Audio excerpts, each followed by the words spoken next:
Sinong tao dyan? Kaaga naman ito kumakain yung tao. Hi, Bayang! Oh. Happy New Year! Oh, Hipag, Happy New Year! Kain tayo! Beso naman dyan, beso-beso. Ala, ano kinakain mo? Ito yung natirang natirang kanin kagabi. O, anong ulam mo ngayon? Isang Shanghai. Isa?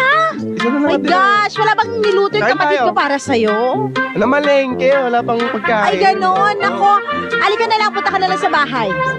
Bro, Oo, doon ka na kain. Marami akong ulam doon. dalhin mo na lang dito, Hipag.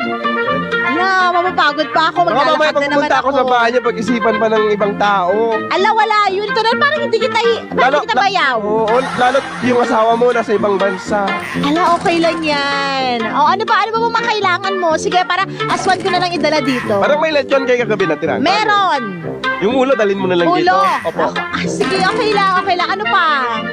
Greyhound. Graham. Ay, meron ako doon. May bago akong Laki-laki ng ref niya, double door yung ref niya. Siyempre mayaman kami. Ikaw, baka gusto pati yung ref namin. Kunin mo na.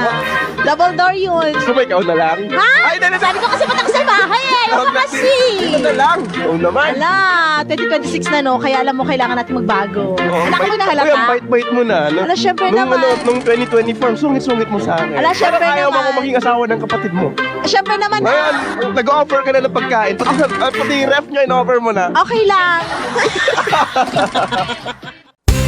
Barangay LS 89.3 Forever